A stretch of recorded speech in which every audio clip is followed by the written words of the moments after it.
G'day, legends, and welcome to the Pot Noodle on Celtic Down Under. I'm your host, Jared, and joining me tonight are Shane and Liam. How you doing, Shane? Yeah, good. Thanks, Jared. Last week it was get rid of the beard, and this week it was time to get the old feathers trimmed on top as well. So I'm feeling very fresh after the past fortnight, and thankfully we're coming into some warmer weather because otherwise I'd be feeling way too fresh. Fair enough. And how are you, Liam? Good. The one listener who contacted me last week, we're pleased to know that I have switched off the dehumidifier, lest I be accused of lacking humidity, as one particularly angry Rangers fan messaged me to say last week. Lurk away, you dirty bastards. That's all I've got to say. Yeah, it's good fun. Yeah, so it's funny though, Liam, that humidity and all that sort of stuff, and they just don't have good use of the English language, yet they're they're all closet England fans and they have let England train at their training venue and all that stuff. Yeah, good laugh. But anyway, we get on with it. Got a bit of stuff to get through, boys. So yeah, just before we start off, just if you haven't done so, please hit the subscribe button, hit the notification bell on YouTube so you get notified when we go live on a Monday and a Thursday. Yeah, we're gonna start off today's show. We're gonna be talking a little bit of the transfer window overview. We're going to talk about a couple of news topics, and then we'll have a bit of a laugh at the mob from Ibrox to finish off the show. So it's always good fun. International break. It's a bit of a weird week, so off we go, I suppose. But let us know if there's any topics you want us to discuss or any your thoughts on anything. Chuck them in the comments section, and we'll do our best to get to them. So we'll start off with the transfer window overview. So before we dive into departures, players coming in, all that sort of stuff, boys, I want to get your overall thoughts on the transfer window. So, Liam, what's your overall take on it? My overall take on it is ask me again in about 2 or 3 months, because most of the players we signed haven't really had a chance to make an impact yet. The only one that's really had any sort of prolonged exposure in the first team is Yang, and he's looked good. Nawrocki came in, had one game, looked solid enough, and then got injured. Lagerbielke looked a bit nervous at Ibrox, but got through it. And I think he will be a good player once he settles in. Remember, Carl Starfelt had a similarly shaky start, and he became one of the most dependable players in the team. So yeah, I think so far I don't have any issues with any of the signings. But there's a few that are, let's just say, unproven as at the time of recording.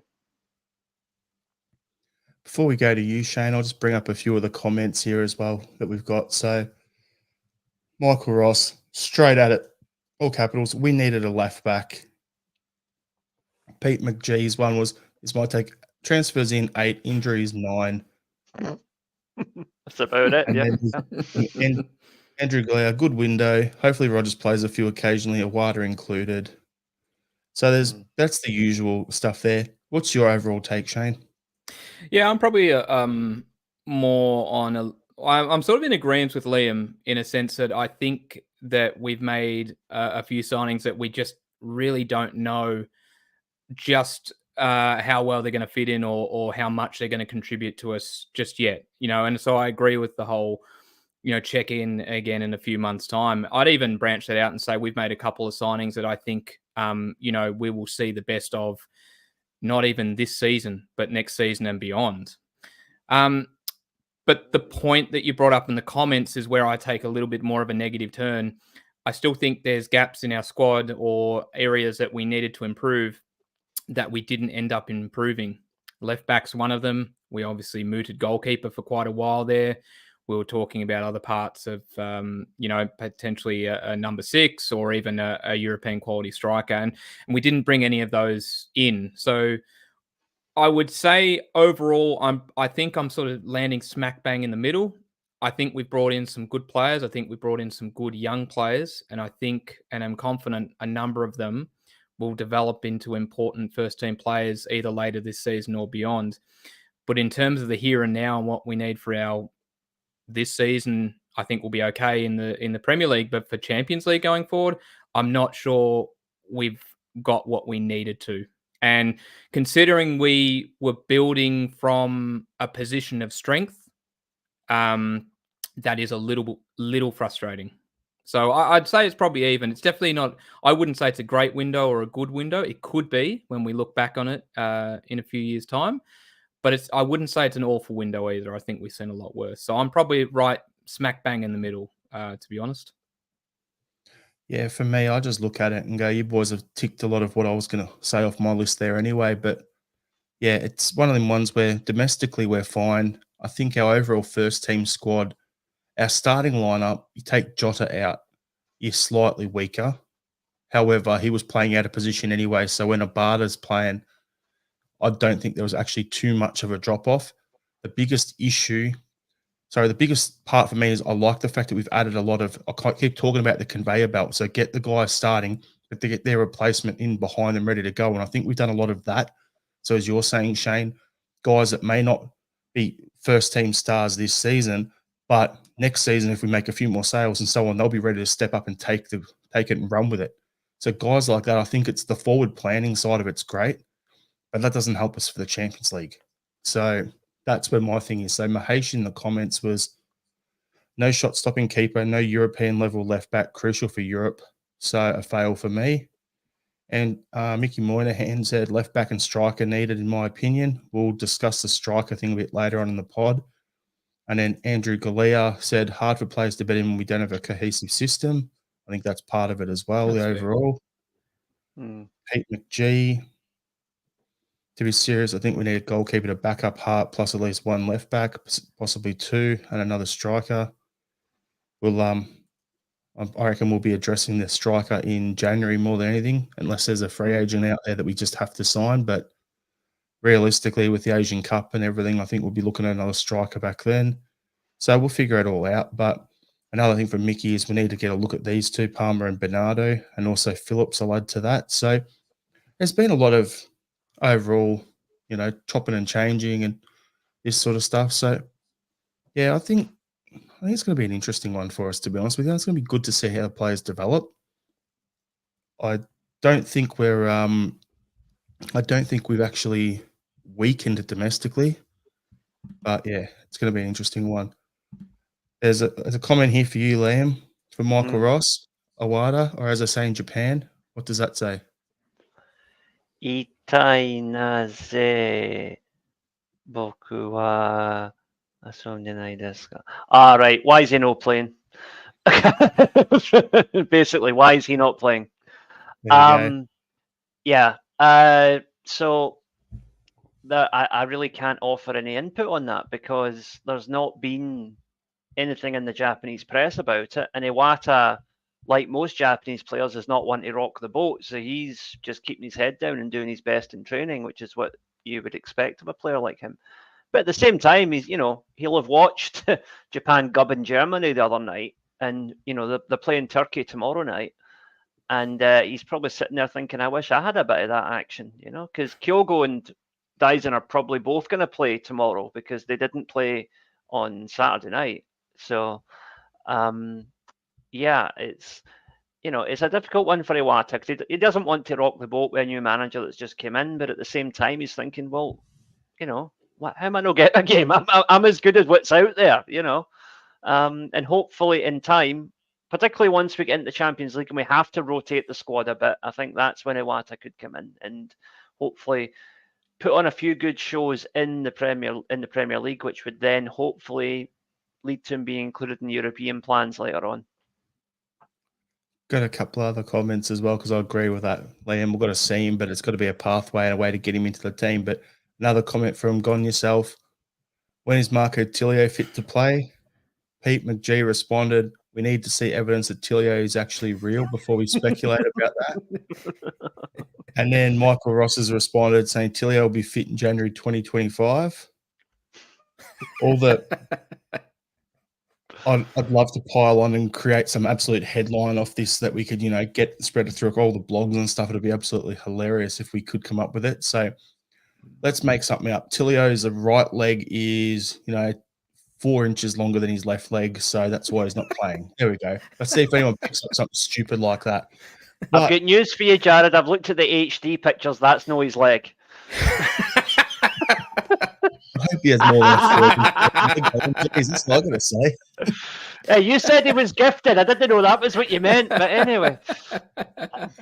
But yeah, apparently he's back in training like any day now. Should be back, they're saying, at the end of the international break. So back in training mid-September, ready to play after that, not long after. So yeah, we'll see how he goes. But that might explain why he has such a good center of gravity and doesn't fall over when he's dribbling so low to the ground. You know, that third leg propping him up. Oh, I hope he doesn't get excited too much, so you'll pass out. He'll be offside without, being like 2 foot behind the guy. Oh, geez, here we go. We've started early. This is the stuff that's usually we say is on the Patreon. Jeez. Brilliant. Anyway, we'll get on. So what I want to do to start off is I want to go ask you boys, how well did Celtic do departure-wise this window? So I'm going to go through a bit of a list that I got here from, I'll say where I got it from. James writes it up on the Axon blog, so he's given a nice little summary there. So Celtic recouped £29.7 million in player sales this window. So we'll go through it all. So Jota for 24.8 million, Starfelt for 4.2 million, Ayeti for, this is rounded up to 500k, Connor Hazard to 150k, Barkas went for free, Sorrow went undisclosed fee, Uragiri undisclosed fee, Haksabanovic on loan to Stoke, Liam Shaw on loan to Wigan, Monty on loan to Fleetwood Town. I think Bosun Lowell went there as well, and Aaron Moy retired. So overall, the one that jumps off the page there that we didn't move on is McCarthy. But other than that, I think we've done a pretty decent job on the clear out of the squad overall. What do you think, Liam?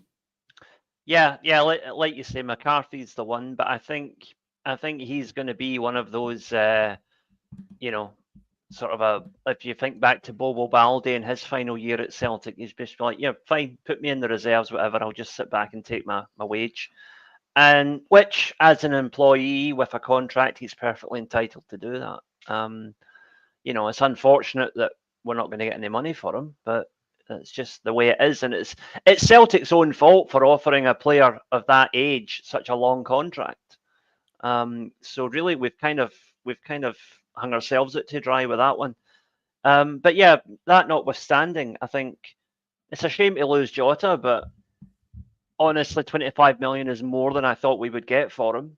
So that's a bonus.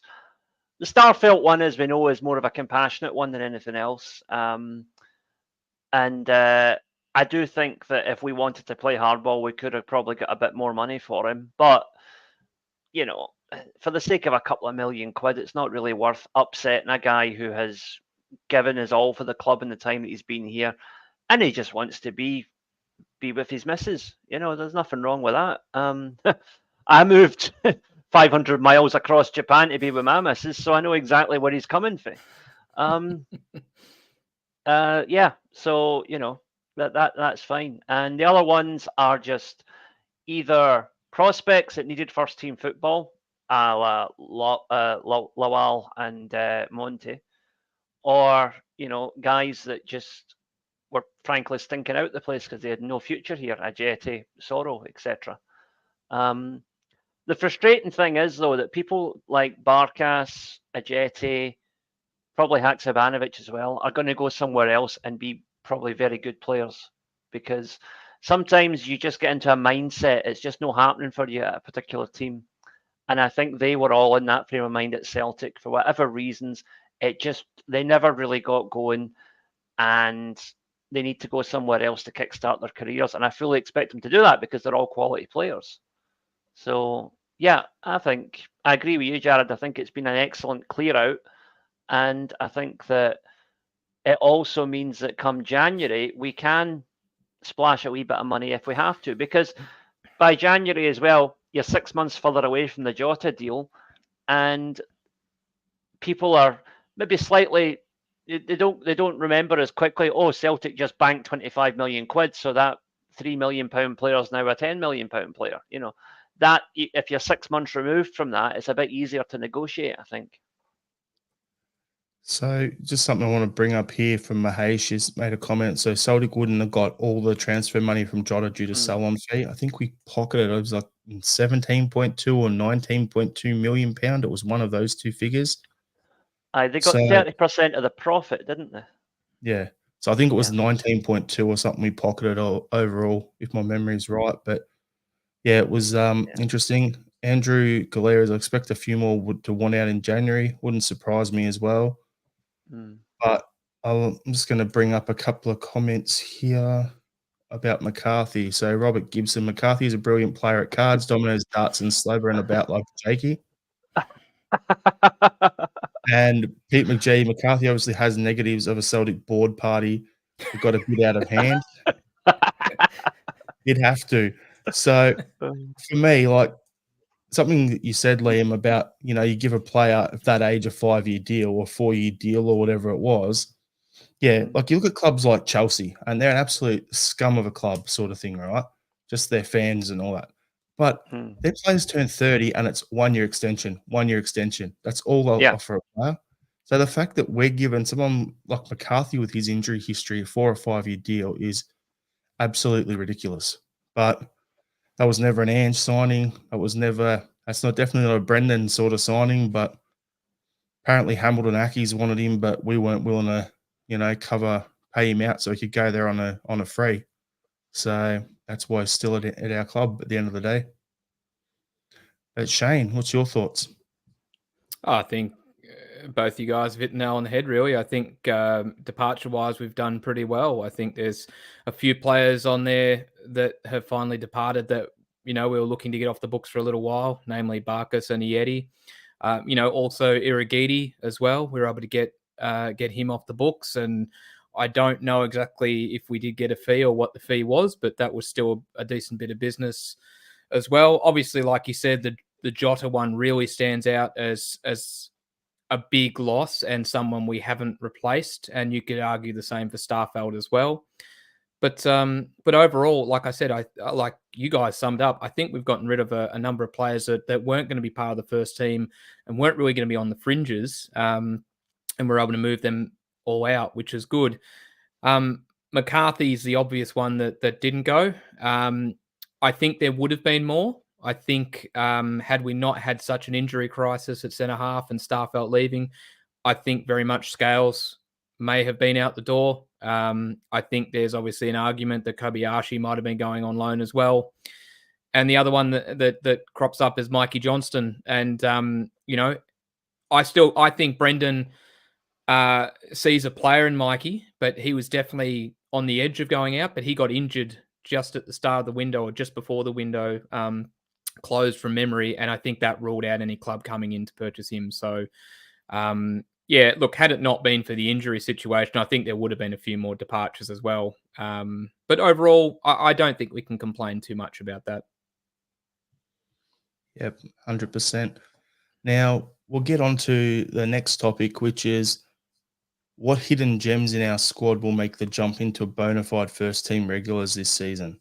Now, before we dive into that, I want to go through the guys who have come in to the club this off-season. I'm not counting, you know, anyone that's returned from loans or whatever, like, you know, Mikey Johnson or that sort of situation, not including that. So we made 27.2 million or 27 million pound in incoming money. We spent a bunch otherwise. So our actual profit on the transfer window was 14 million. So we got 4.2 in for Starfelt, and we spent 4.2 on Nate Naroski from Legia Warsaw. We spent £4 million on Lewis Palmer, 2.9 million on Lagerbelke, £2.5 million on Home, £2.1 million on Yang, £1.4 million on Tilio, 850,000 on Quan, and then we got Nat Phillips on loan and Paolo Bernardo on loan from Benfica, Phillips from Liverpool. So realistically, looking at that there, first of all, we'll talk about the incomings and then we'll talk about the hidden gems, the guys who will step up. Like I was talking early on about the production line and having the starter, but then having their long-term replacement in beneath them and that sort of thing. So those are the guys I'm referring to as hidden gems there. But overall transfer business coming in, Liam, what's your thoughts? I think the breakout star of the season is going to be Yang. He just, every time I see him, I'm more and more impressed with him. And I think that he's done enough to warrant, like I said before, being one of those players who might start in the league and be a sub in Europe or vice versa. When we do have to rotate, he's a guy that can come in and, you know, fulfill the kind of the Jota style role, that sort of playmaker and bit of trickery, bit of skill, bit of flair. So I'm really impressed with what I've seen with him so far. I think another one that has kind of flown under the radar a wee bit is Navrocki. Now, I think that of the centre backs we've signed, he is the one that has the best pedigree coming into this. So I think ultimately what will happen is it will be Carter Vickers. We know it's going to be Carter Vickers +1, right, for our full when everyone's at full strength. But I'm in two minds as to whether it will be Navrocki or Phillips, because both are similar levels of ability, I think. But Navrocki is obviously our player. We already own him, so probably more inclined to use him if we've got eyes on the long term. Phillips might not have got near the door had we not had the injuries that we'd had. But again, you know, sometimes players come in and they just tear it up, and Phillips may well do that. It's going to be interesting to see which one of them starts when they're both fit. I've got a thought here for you, Liam, on that, those two. I Yeah. think it's going to come down to, because we've only got Phillips for 6 months, right? Till the January window. So I think how this is all going to play out between those two is I think we'll see Phillips, because he's more one we brought in for the Champions League now to help us out now. So I think it'll be Phillips and Carter Vickers for the Champions League once Carter Vickers is back.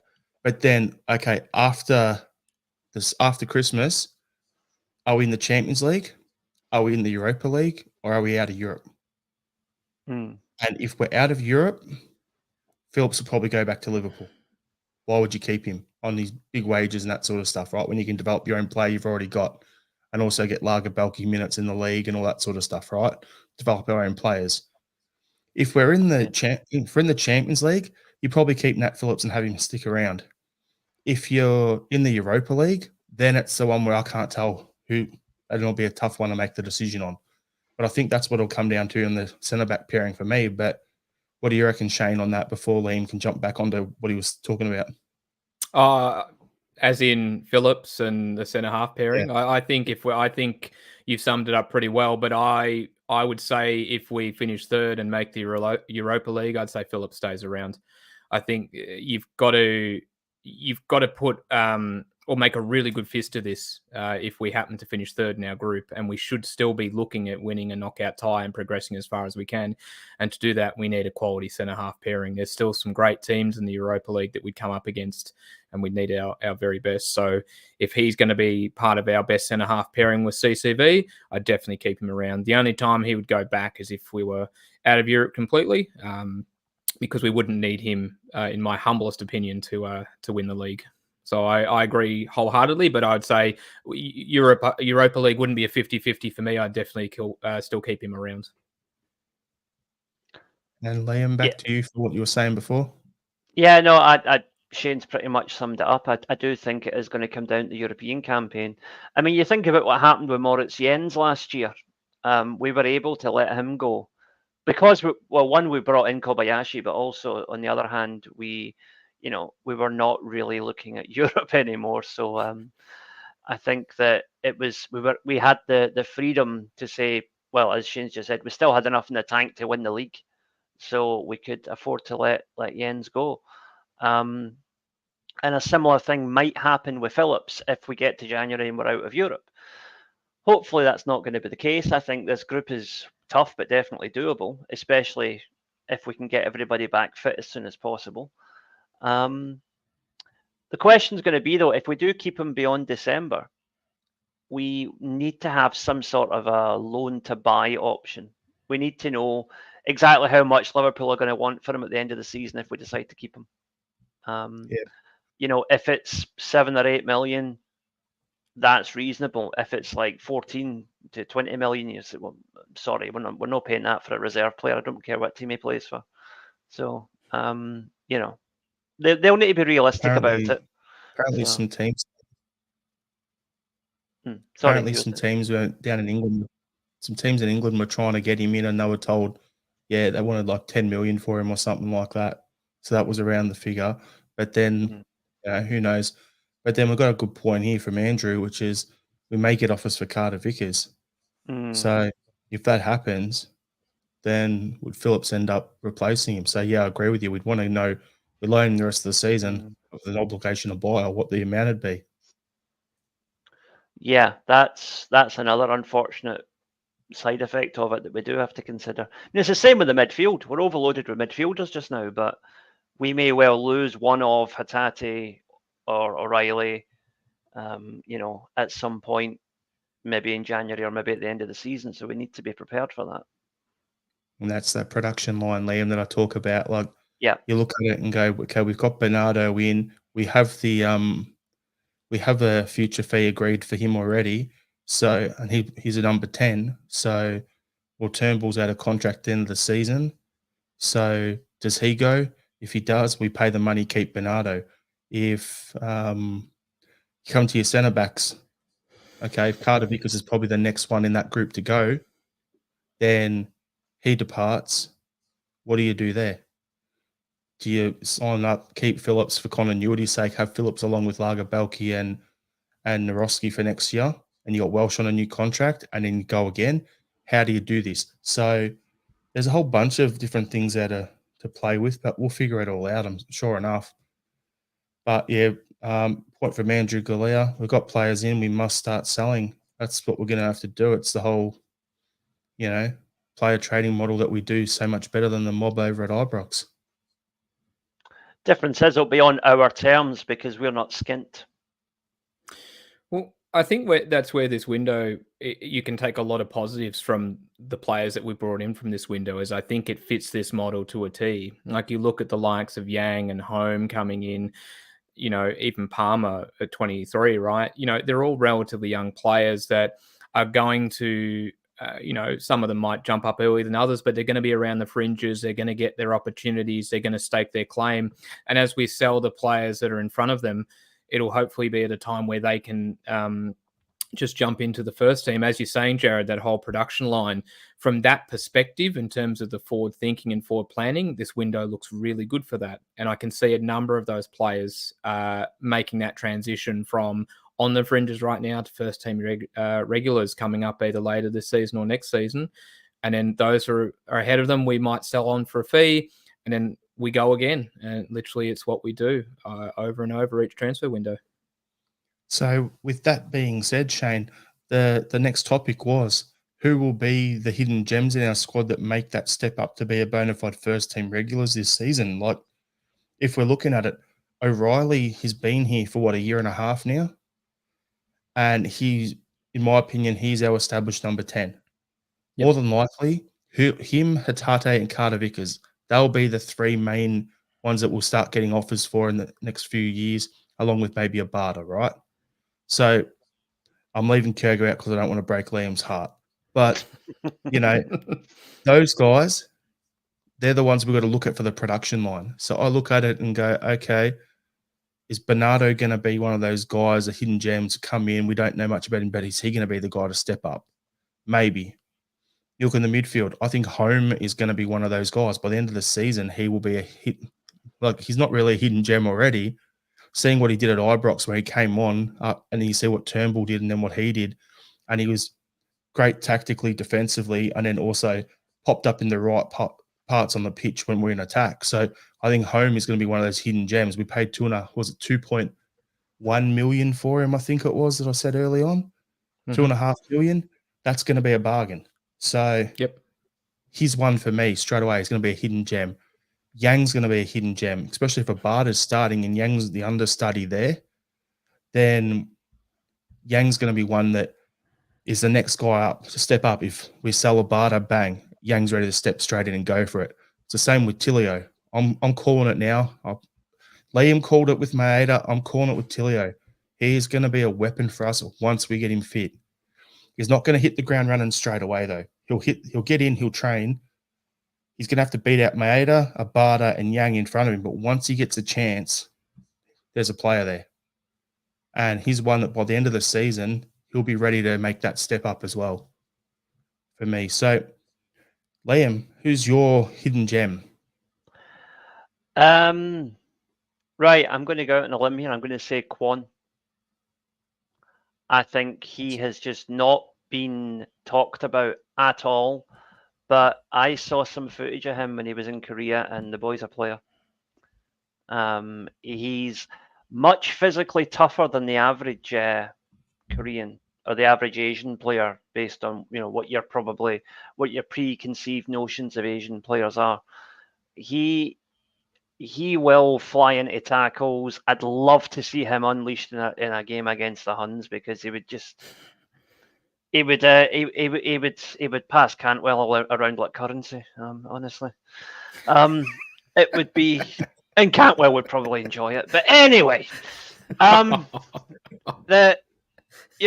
just think he is a guy who, particularly at Scottish League level, could come in and really do a job, and the sort of guy that could attain the sort of cult hero status quite easily, I think, if the fans take to him. So wait and see on that one.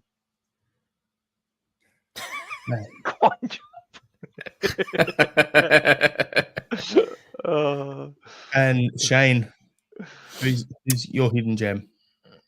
Well, for me, you actually said it. It's Odin Home for me. I'm going to leave the Tilio chat to yourself. I think you've covered that really well. And I was going to leave Yang out for Liam, so I'm a bit surprised he picked Kwon, because I left Yang all for him. But Shane. Wow, he knows a quality player. So I think Yang has already shown, though, his quality already.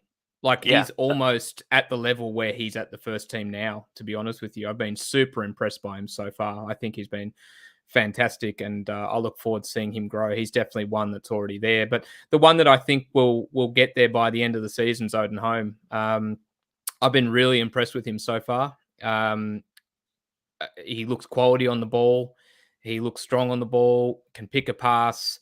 But what we saw at Ibrox when he came on, he was required to dig in, and he dug in, and he put in a couple of tackles. He was good at recovering the ball, a couple of counter attacks, which he actually released Maeda. Like, he looks a really good signing for the fee that we paid, and so I'm really excited to see him go into midfield, particularly if for some reason we can't get Hatate back, or if he ends up moving on. I think Odin Holmes the natural player to come in to partner the likes of O'Reilly and McGregor instead of Turnbull. He seems a lot more active, shall we say. And, I love the attitude he brings. He's got a bit of swagger about him, which I always think's good to have. We've talked about his social media exploits before, but he plays Massive with that kind of... Shane. That's the way I look at it. It's called BDE, isn't it? It's BDE. Is that what they call it now? The kids call it? Yeah, the swaggers around like he's got massive nuts. That's the way I look at it. So him and Tilio are going to make a great partnership when Tilio gets on the park. But no, I think he's going to work well. And by the end of the season, I think Yang will establish himself pretty early. But by the end of the season, I think Home will pretty much establish himself in the starting 11. Yep. So I'm going to bring up some comments on this. So what do we got here? Michael Ross, Odin Home. Pete McGee, Home and Yang look the business. RL77, O'Reilly should be kept in earmark as a future captain. Yep. I bloody well hope so, mate, but you never know, especially with certain people and obviously like to sell. I thought Awada would be that player until Roger started dropping Hatate, playing Turnbull, pushing Kyogo, God knows. Tilio is good. Tilio could go on to be a midget gem. Robert Gibson, MJ, hidden gem, outstanding prospect. We got Quan's tougher than your average bear. Had to. And Let's then face it, a wet fart is tougher than your average bear at the moment. I'm going to bring up some couple other comments just for fun. Brian McLaughlin could kick Cantwell about. And Robert Gibson, my mum would kick Cantwell's ass. Go, Mrs. Gibbo. That's all I have to say. Get it. Get them into the shins. So, yeah, I think the squad's looking like it's in a decent spot for me at the moment. And then Mahesh brought this in. Quan's heat map puts him at the elite level potential. Yeah. So we'll see what Well, happens. you're going to get that with Korean players in general because their athleticism is always up there. Yep, exactly. We had the same thing with Ki Sung Young when he came in and all that sort of stuff as well. So, yeah, doesn't surprise me at all. But yeah, we'll crack on to our next topic. So, we spoke about the Champions League draw last week. So, what I want to ask you boys now is, what can Celtic fans realistically expect from Celtic in the Champions League this season? Now, I know that leaves a lot of grey area, which is good because they can have Liam's tangent taking us like 7 different directions over there, and Shane can get his kangaroo out and jump around and whatever like a lunatic. But it's one of them. There it is. So it's one of them where, for me, I look at it and go, what can we realistically expect? Now, I think Atletico Madrid will be the top team in the group. I'm considering Feyenoord is the pot 1 team. I'm not actually overly. Yes, they won the Dutch league, but I'm not overly fearful of them. I think at home we should be able to do the business there. Away, if we could pick up a point, perfect. If we lose over there and it's a wash, whatever, I think it's going to come down to. And then with Lazio, it's going to be everyone's going to be trying to win their home games and then not lose their away games, if that makes sense. Of the other 3 teams playing for second, and if someone manages to snag a point from Atletico Madrid, then that's going to be the team that finishes in second. I think it's all there to play for. I think we're a chance to come third in the group quite comfortably. We could even potentially get second, but if we come third, I'd be happy as a pig in shit with that. So, what about you, Shane? What's a realistic thing for you? You've thrown me. Oh man, you've thrown me. Anyway, no, third. I agree. I think third is realistic. I think if you go back if you go way back to before Rodgers came in, before the transfer window, and if you said what would we be looking at, or what would be our expectations, I think third we would have circled and said at the very least. I still think that should be the least of our expectations. I think the group that we've got, don't get me wrong, there's no easy group, but I think it could have been a lot worse. And I think we've definitely got some teams that we can beat and take points off. And I'm looking in particular at playing at home at Celtic Park being where we get the crux of our points. The squad that we've got is capable of finishing third in our Champions League group, in my opinion, and hitting the Europa League and then winning a tie in the Europa League post-Christmas. And I think that should be our realistic expectation. I don't think with everything that's come in and the window that we've had that we should instantly reassess and say, well, Champions League over. I think we should still be looking and going third is definitely attainable. Second in an unbelievable dream run, maybe, but I think third is definitely attainable, and that's what I think we should be aiming for. And I think we can have realistic expectations we can make that. So third for me, and still looking to win a Europa League knockout tie. And Liam? Well, I mean, third, definitely doable. But the thing is, I think Atletico Madrid are going to run away with the group. I agree with you there, Jared. I think they're a cut above the other 3 teams in the group. I think Feyenoord and Mussolini's mob are about the same level. So if we can beat one of them, we could beat the other one. I definitely fancy us against Feyenoord and Lazio at home. Away from home is another issue, but I think we could beat those 2 teams at home. 6 points might not quite be enough to get third, though, so we'll need to pick something up away. The two games against Atletico for me are just free hits. Just go out there and see what we can do, because I fully expect us to get scalped in those two games. I'll be quite honest.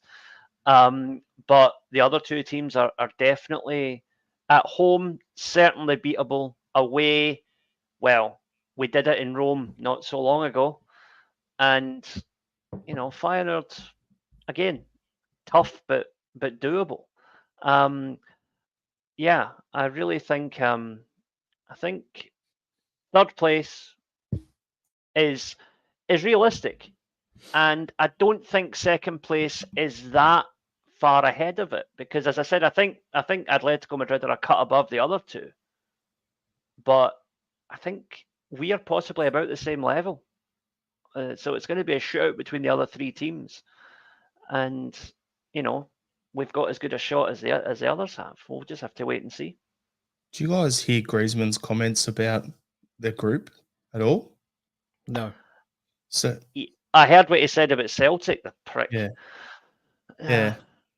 He come out and he was like bigging up a bunch of saying, "Oh yeah, Celtic are a chance," blah blah blah. But like I heard him say that part, but then he said something else which I can't remember. But I know it was kind of like, to me, the way I read it, and Liam saying he's a prick, I think he probably interpreted it the same. I can't remember the exact quote, but it was like, yeah, they're a good team, blah blah blah. But then his follow up part off the back of that was kind of like, okay, so you like building us up to give us a couple of bitch slap backhands on the way back, like know your place sort of thing. That's how I interpret it. I can't remember what the quote was, but is that what you thought as well, Liam? For a guy who's never won the European Cup, he sure likes to talk about teams that have in a very derogatory way. Yep. What's he got? 2 of them in the group? Yep. Yep. There we go. So I'm going to bring up some comments here. So we'll go through it. What do we got here? Peg Leg Lonergan is, if we get third in the group, I'll be delighted. Yeah, Michael I think that's Ross, pretty unanimous.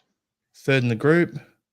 Andrew, we've got the players. It's up to Rogers how we go. And I'm going to find his other follow-up here. I've just got no faith in Rogers. That works well back to back. That's why I found his next video. Big ladies, we don't have the players for that level. Feyenoord humped Shakhtar 7-1 last season. Yeah, but they also have had quite a bit of turnover. RL77, this year's Champions League is written off. Not upgrading specific areas shows this. For me, it's left back and goalkeeper. That if we upgraded those two, and we discussed that earlier in the pod, if we had to upgraded those two, I'd be a lot more comfortable there. Patrick McLaughlin, for me, it's just a matter of getting Feyenoord and Lazio at the right time. Both teams can have an indifferent form. Yeah. And then Mahesh is probably need 8 to 9 plus points to get out of the group. So I'm hoping we win all 3 of our home games. And then Robert Gibson, we need a good start to the group. So, yeah, that's why I want to have a realistic chat about it here. Robert Gibson also, Griezmann is a talented grub. And Pete McGee, 2 away draws and 2 wins and a draw at home, 9 points. There you go. Okay. So I'll look at it and go, yeah, it's all there to play for. And I know we talk a lot of like, I deliberately give stupid like score predictions for our league games on the weekends and stuff. Like I'll go, oh, we're going to score 10. Well, we scored 9 against Dundee United last season. So things like that, I just do it for a laugh, right? But I look at it and go, there's no way I'm going to go that stupid for a Champions League game. But I do look at it and go, they are winnable, especially the home games. So, yeah, we'll see how it goes. And off we go. So, Abada got injured on international duty, so he's going to be out for the next month. Are we all of agreement on who's going to step into his starting spot while he's out?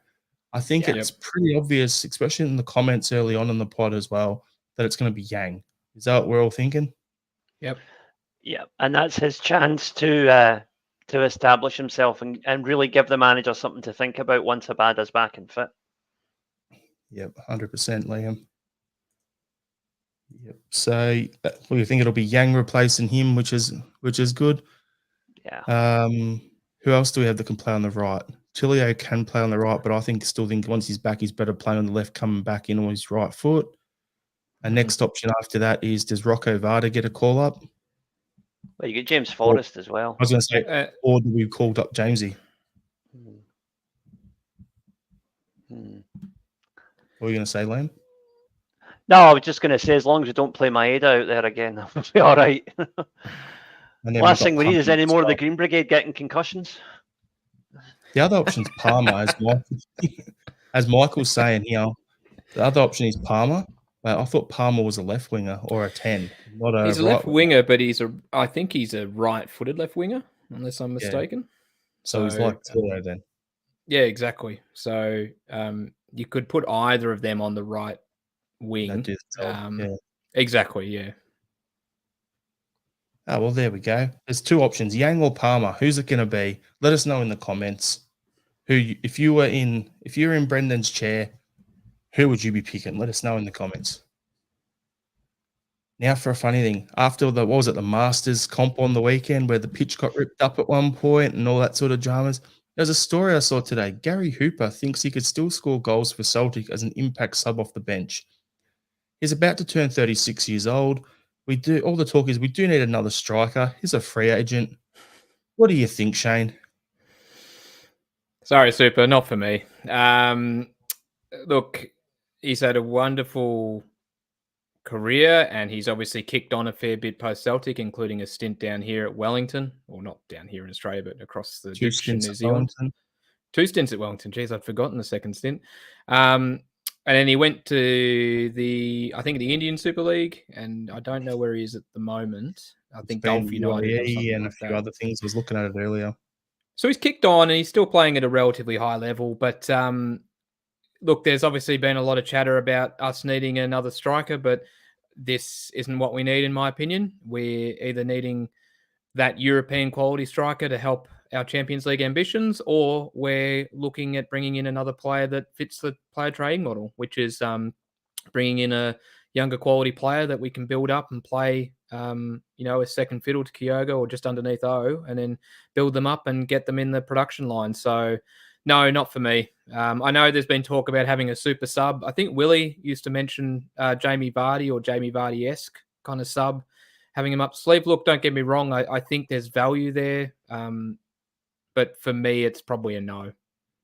I'm going to throw some comments at you that I saw in groups today. I wrote them down. I'm looking at them now. There's a couple of funny ones. But he's a proven goal scorer in Europe. That was written. Another one that I saw, you'll love this one. He could still bang in the goals in Scotland against the lower half. And another one is he'd be a good mentor for O. Now, when I saw Hooper playing down here, I always thought Hooper was like a, 5'6", 5'7" striker. I always thought he was a small striker. And then you see him down here and I'm like, oh, he's like a good 6 foot. So he's actually decent here. I agree with Robert. If we're going to go for an old striker on a free, get Zlatan. Yes. Just make it happen. Get us a mad bastard. Come on. Can you imagine Zlatan when he gets on the Twitter and let Huns start having a go at him? Oh, just giving Palmer the number you'd want to give Zlatan, because Zlatan grew up as a Henrik Larsson fan. He's openly admitted it. So you'd want to have Zlatan 7, but we've just given that to Palmer. So, the number 9's available. I just realised Hacks is off. So there you go. Yeah. Give him that. Jeez, imagine him at Ibrox. That'd be amazing. Did you guys ever see that thing that he put on his social media? So there was some, I think it was either a Croatian or a Serbian basketball player who's a spitting image of Zlatan, right? And he made some joke about, no, I don't know this Zlatan guy. I've never been to Sweden. And Zlatan replied, no, but my dad's been to Serbia.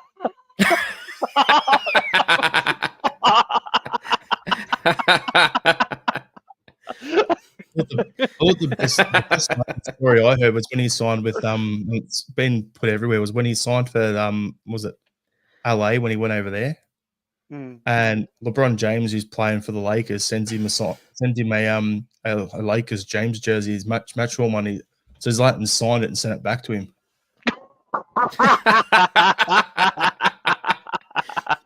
His if we were to get him in, he could be the perfect mentor for Odin Home and his social media game to go to the next level as well.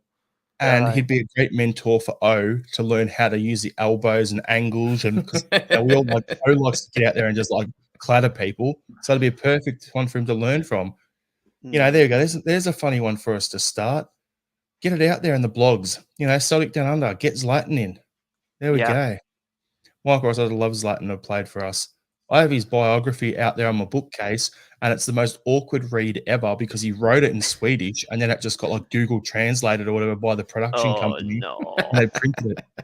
So it makes sense, like you read it, but the sentences don't make sense, but the paragraphs do. If that makes sense, it's really weird. So yeah, get him in, get Zlatan in, make it happen. Do you think Brendan would be able to control that ego though? No chance. No chance.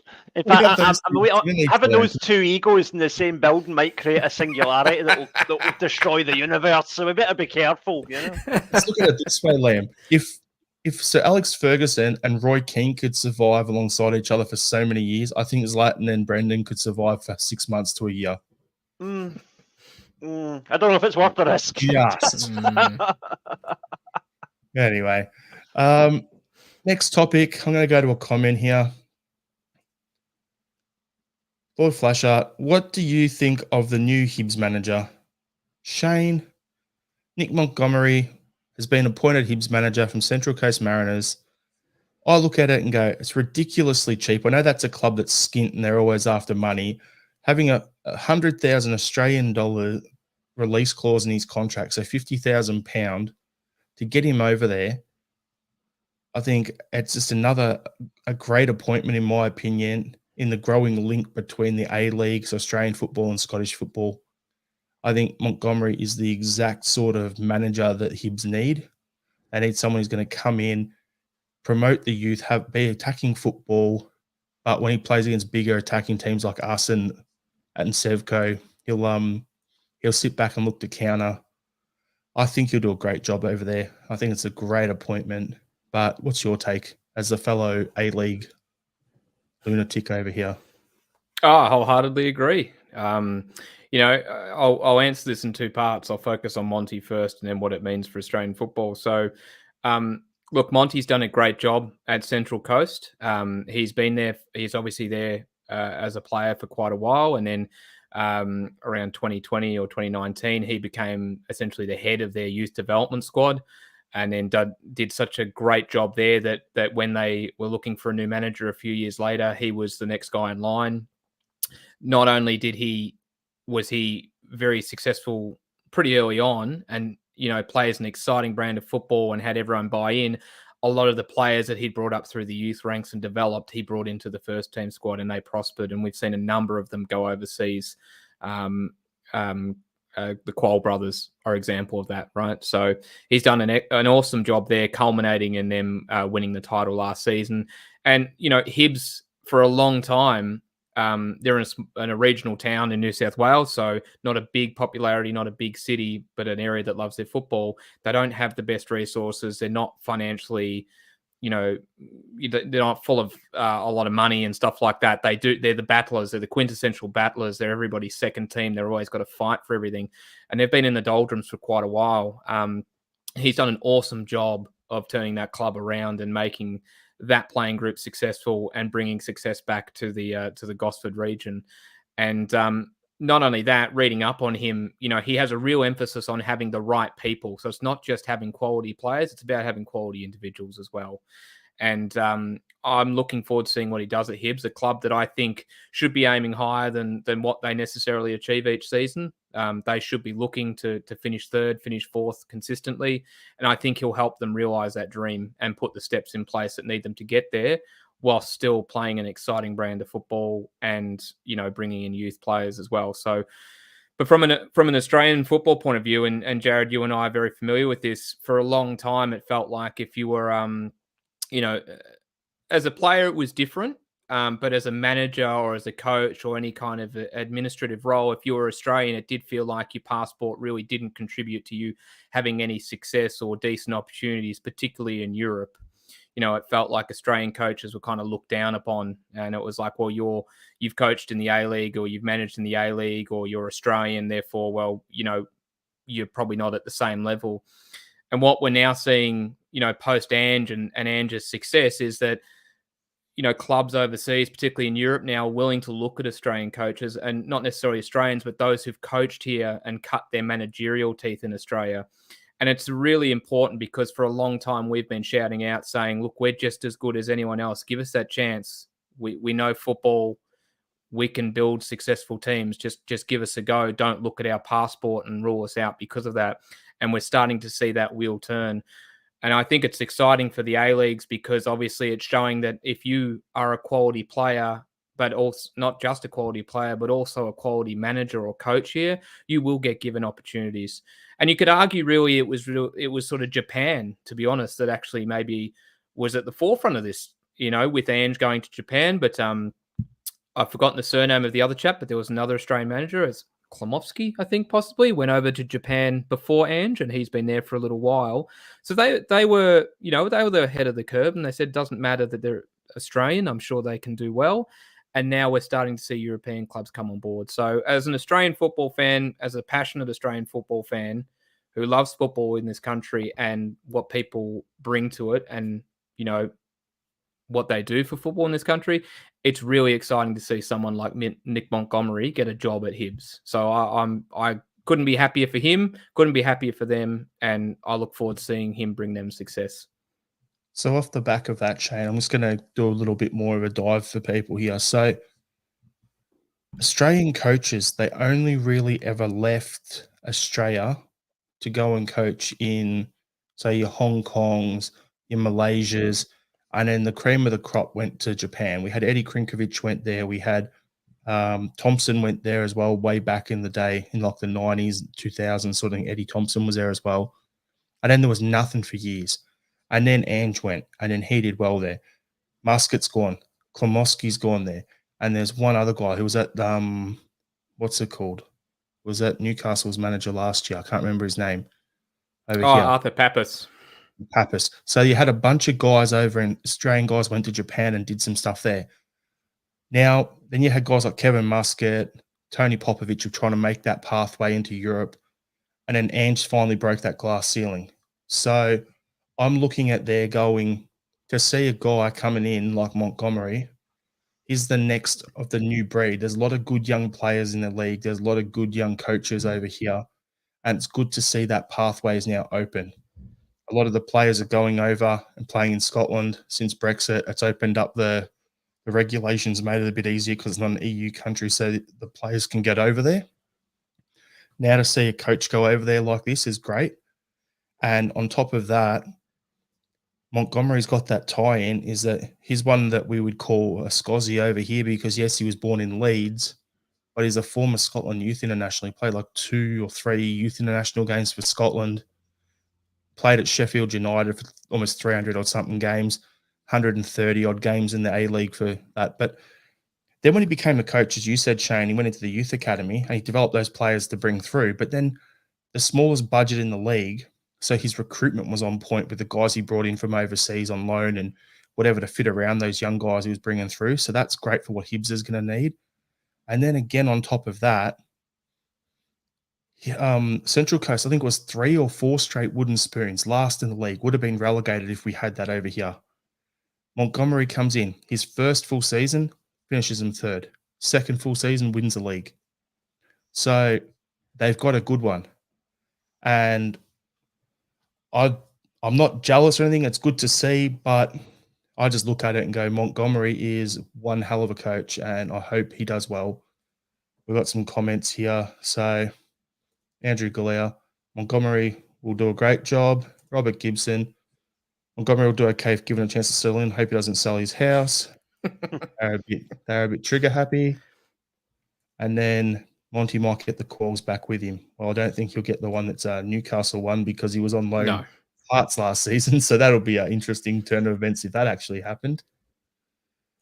But yeah, it'll be really interesting to see how it all plays out over there the rest of the season. But 3-year deal for him. Happy days. Liam, I didn't throw to you during that topic because, I wasn't sure if what you wanted to add. So floor's yours before we go and laugh at some Huns. I'll just add one thing. I'll say that obviously you guys know a lot more about this coach than I do, and it's great to hear so many positive things about a coach going into Scotland. But more than that, I'm just glad that the Hibs have had the ambition to look outside the kind of managerial merry-go-round. Because every time a job comes up in the Scottish Premier League that's not Celtic or Rangers, it's always the same names. It's, like Stevie Hamill, Derek McInnes, Callum Davidson. It's always the same people, and it's Lennon, usually one, Robertson. and it's usually Jim one of them Goodwin. that ends up getting the job. Jim Goodwin's another one, and it just ends up with this rotation of like 5 or 6 managers, and none of the clubs move forward because they're just basically regurgitating the same thing. Whereas with Hibs, this is a fresh start. It's something new. It's something different. It's someone who's going to bring fresh ideas, a fresh perspective, and hopefully a few players over from the A League as well. And that's where we also have to tip our hat to Ange. He has blazed a trail that's allowed people like Nick Montgomery to follow. And in the fullness of time, I think Kevin Muscat will come to somewhere in the UK as well. Hopefully not Rangers, because I think he's exactly what they need at the moment, actually. But Yep. he will end up having success in the UK thanks to the path that Ange has created, and Montgomery is just the latest beneficiary of that. We'll leave the final thought on that topic to Andrew Galea. Aussie coaches suit Scotland. There's no money in Australia either. Sums it up perfect. So, speaking of no money,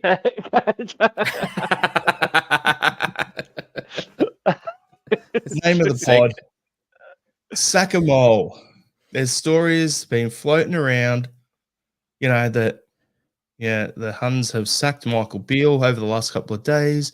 There's the social media stuff. He's put a QPR picture up, all this sort of stuff. Sakamole. I look at it and go, Michael Ross's comment, I'll be very disappointed if Beale was sacked. I'm a huge fan of his scintillating, entertaining brand of football. Pete McGee, me too, Michael. Scotland need elite managers of his caliber. And then heard a phone in the other day. They want Harry Redknapp or Rafa Benitez. I want a moonwalk, son, but it's not going to happen. John Clement, I wonder if it's been a disappointing week for Michael's Mole Beale. And then Pegleg Lonergan, the mole must stay. Yeah, I think it's one of them ones where it's kind of like it's a Pedro situation it's getting into now, where it's just the old, the banter years are back. One game has just swung everything. The talk going in this time, like the Monday before the derby I asked the question, is Rodgers going to be in trouble if we didn't win that game? Well, look at us now. It's Robert Gibson here was, I enjoy a good Beale media conference. And then RR77, what if England snatched Beale away? So, there's all these stories kicking around there. I just wanted to have a bit of a chuckle about it because, I hope they don't sack him. If they do sack him, I don't want it to be Kevin Muscat going there because, as was said before, I think he's exactly what they need. And I'd rather him. I know from talking to people with the same last name as him, let's just leave it at that, in the past, that one of Muskie's long-term career ambitions has been to manage in the UK, and it's not at Rangers, it's at Millwall. Well, that was where he made his name as a player, wasn't it? Exactly. So I know that for a fact, talking to a certain person with the same last name. Shane's picking his brain here trying to figure out who it is. I've got a good idea. Yeah. But I think it's funny how it is. But I just want to bring it up, this last thing here, because this is the last talking point off the back of that story. I'm going to bring up Dave King, their former chairman. Will Dave King's Lenny, air quotations, famous quote about Celtic folding like a pack of cards come back to haunt Sevco? Will the result in the Glasgow derby make Sevco fold? And will the derby be a launching pad for Celtic in the next part of the season? So I'm going to throw to you first, Shane, because I want to finish the pot off with Liam's rant about that topic. So over to you, Shane. Well, the answer is yes and yes. Look, I think we've seen just like I was thinking about this earlier today, and it sort of kind of ties in a little bit of what we were just talking about in terms of Beale potentially getting sacked. The vitriol that has come out following the result hasn't been purely down to the fact that they lost. It's the manner in which they lost to us. Now, you take the green and white tinted specs off for a sec, and you look at the team that we took to Ibrox. It was a team that had quite a few injuries. We weren't in the best of form. There was a fair bit of negativity around. They'd just been belted in the Champions League. If you're looking at that as just someone who doesn't have a vested interest in both teams, you're going, you're probably expecting some sort of response.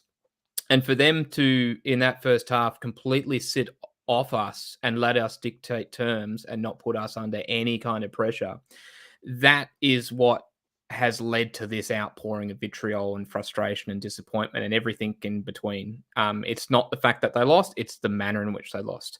And I think people are finding it hard to reconcile that they can carry on with him in charge after that kind of result and performance. So for what it's worth, I think they'll continue on with him. I don't think he'll go just yet. I expect the next poor result, he will be done. But he's safe for now, as far as I can tell. Now, in terms of us, I genuinely do get the feeling that performance and result at Ibrox, very conversely to what they're going through, is our launching pad. And I've said at the time last week that coming away from there with the team that we had, with the form we were in prior to that, and all the kind of negative energy around, to go away from there with a 1-0 win, to extend our lead in the league, and to have all this kind of positive energy reinforced post that result and see them completely tear each other apart. Aside from that, it did feel like the start of something. This felt like maybe the start of the Rodgers 2.0 era. This felt like, right, we can launch from here. This is where we kick on from. Let's ignore what's happened up until now. This is where we go forward from. And so I genuinely think we're going to see a team now that does really well, and just in time too, because we've got a Champions League campaign on the horizon. So, but look, I've talked long enough. I'm also interested in hearing what Liam has to say. So I'm just going to go back to my first answer and say yes and yes. Before Liam jumps in, I'm going to bring up some comments so we can wrap it up nicely. Robert Gibson, Beale talking is like listening to an infomercial. Buy this shit. It's really good. Trust me. Lucky 15 Voodoo. Is the mole in the doll yet? There's the episode title right there. Yep. We haven't played the real Rangers yet. And then Michael Ross, to be fair, it was Beale's first derby. So, Liam, over to you.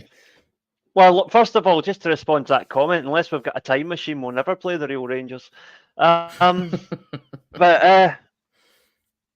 no, it's amazing how quickly one game and one goal can just completely reshape an entire narrative. Will they fold like a pack of cards? A more pertinent question is, can they even afford a pack of cards at the moment? Probably not. But the thing is, like, you know, in the days leading up to the derby, you know, you just saw the Dessers and Lammers. You know, they were world beaters according to the press. As my dad so eloquently put it, if the Scottish press would have had their noses any further up Beale's backside, they could have felt his mole from the inside. But that's a visual and a half. Yeah. Oh, my dad knows a good turn of phrase. I'll tell you that much. But no, it's all just gone a full turnaround so quickly, and it is literally just because of one goal, and that speaks to the fragility of that mob. That one goal in a game that, you know, will not decide who wins the league, right? It's a massive, massive moral victory for us, and it's a massive mental blow to them that we won that game at their midden, surrounded by 50,000 of their own mob, Well, yeah, aye.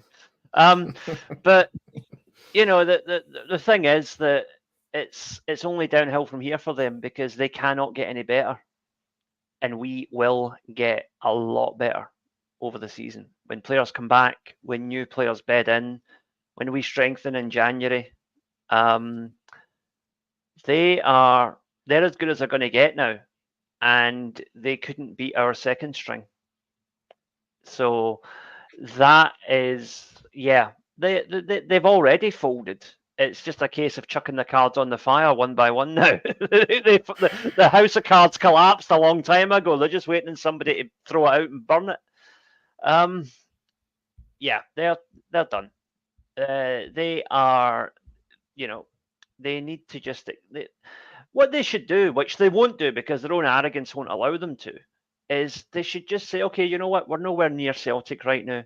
Write this off. Let's get a good youth program in place and build a team for maybe the season after next. But they should have done when they died and came back down in the Newco.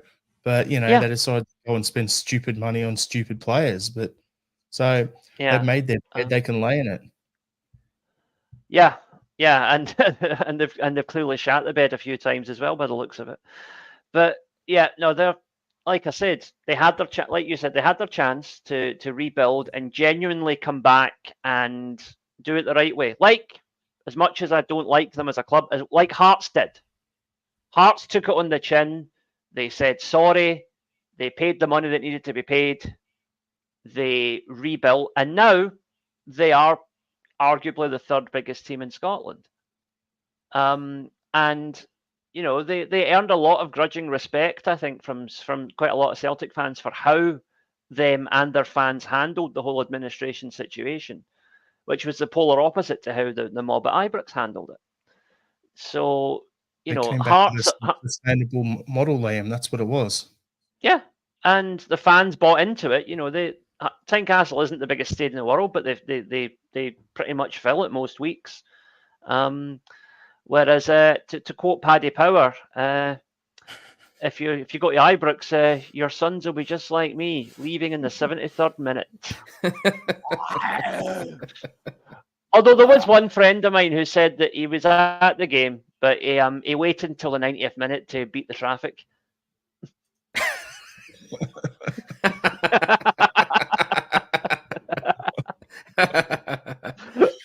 Oh, jeez. All right, guys. Well, we'll wrap the pod up there. It's a good one there. We normally do a final thought, but you know, I don't think there's any need to bother with it today. So, yeah, thanks everyone for tuning in. Like us on the social medias or at the top of the screen there. Make sure you share it around. If you can like the YouTube video, it helps us in the algorithm. Share the podcast around. Tell your friends. Help us grow the channel. We appreciate it all. Till then, speak to you Thursday's podcast. We'll be talking about the game on the weekend. So, yeah, see you then. Hail, hail. Hail, hail.